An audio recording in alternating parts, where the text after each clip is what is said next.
Dino, please tell me about your medical journey before being diagnosed with ATTR cardiomyopathy. Well, before I had the diagnosis, I actually knew anything was wrong with me. Life was on as usual, no symptoms whatsoever. Um, I did whatever I had to do. I was a bike rider. I rode between 50 and 25 miles 2 or 3 times a week. I did a lot of walking. I did all the house chores, mowing the lawn, yard work. I did whatever I always did. I had no clue whatsoever anything was wrong with my heart. I was totally shocked when I heard initially that something was wrong, and it was totally surprising to me. And how did that come about that you found out something was wrong?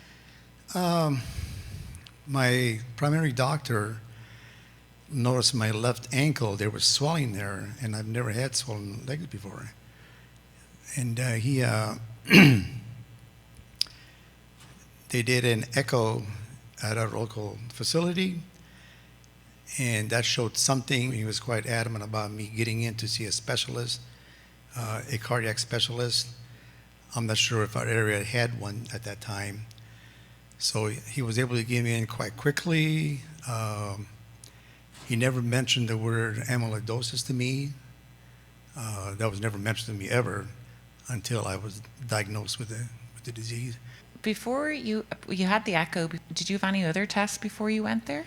Well, when I went there, they did an MRI, and then they discovered something that my cardiologist found out. Then they did a biopsy.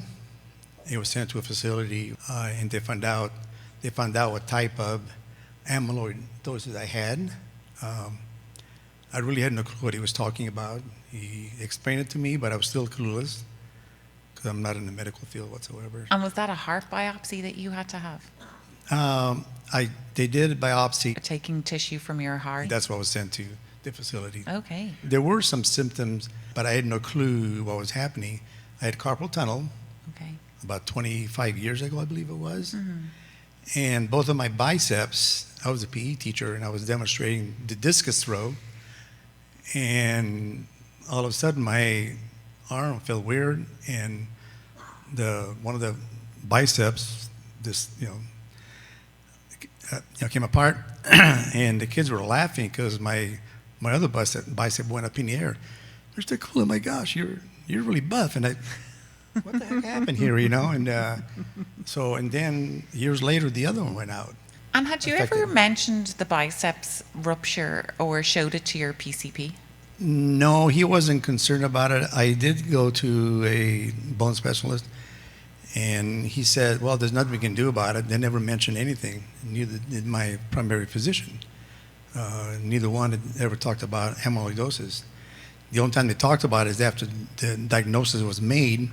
Then my PCP finally said, oh, maybe that's what it is. We started working, trying to find out what it's all about. Yeah. And then since the diagnosis, do you think this has kind of impacted on your activities of daily living? It's been a slow progress. There have been some changes. I can't carry things like I used to carry. We have about a 90-foot driveway that's uphill. I never had problems before. It's becoming more and more challenging. I noticed lately it's getting more challenging for me to walk up a driveway. Carrying things, doing things. I can't do as many things. Part of that is also age. I'm 75 years old. But the interesting thing is I still bike ride.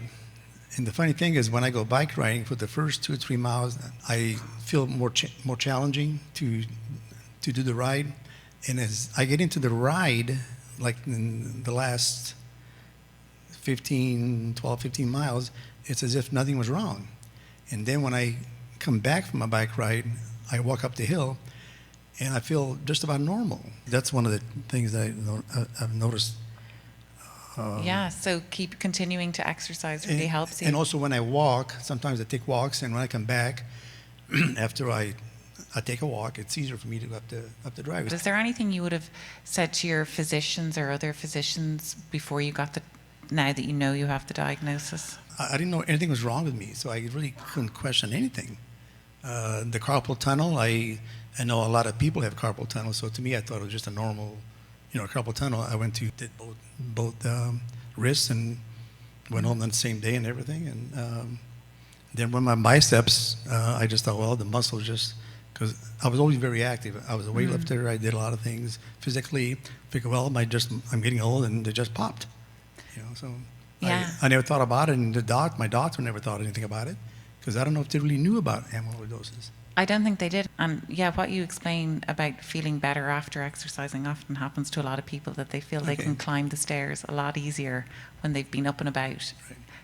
rather than when they get straight out of a seat. So yeah, that's what your message was to people, I think, to keep doing what you can doing as much as possible. Do you? Yeah, definitely. Just because a doctor tells you something from one day to the other, your life doesn't change. You're still the same person. You're still doing the same thing. You just are aware that something is happening, but you still are active. Still do, because you really are the same person. You still keep living and just do whatever you have to do. Yeah, I think that's great advice. The worst thing to do, I think, is just lay around and do nothing. That's when you go down real fast. So I couldn't agree with you more. yeah. And also, the one thing I would tell physicians that are diagnosing diseases, one of my, the thing that I was first told what I had, the physician said, well, you have between 6 months and 2 years to live. Yes. And I would say, no, Yes. don't tell the patients that, because each personality is different. Some people would just bury themselves and, they'll just go down fast. Plus, I don't think he knew the type that I had, so he really wasn't sure how, what the consequences would be, and plus it was fairly new then too. I couldn't agree with you I more. think they know more now, obviously, than back then. So, but I would suggest don't tell the patients what your consequences are, how long you're going to live. I mean, that's why, So. I totally agree. And I think, sometimes the bad news side of it gets over publicized, and it's kind of the easy thing to remember. Oh, this is a fatal disease, but now this is a treatable disease with a much better prognosis than we ever appreciated. But I'm going to keep living the way I was living, and so that's what I'm doing.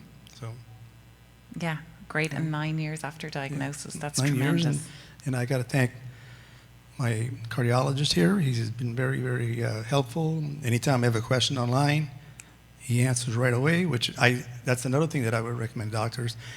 If somebody has a question, answer them quickly, because that person might need quick answers. And if they don't get the answer, they might worry more, which will make them worse. Lastly, I would just say to anybody that has it, don't change your lifestyle. Keep doing what you do, but be smart about it.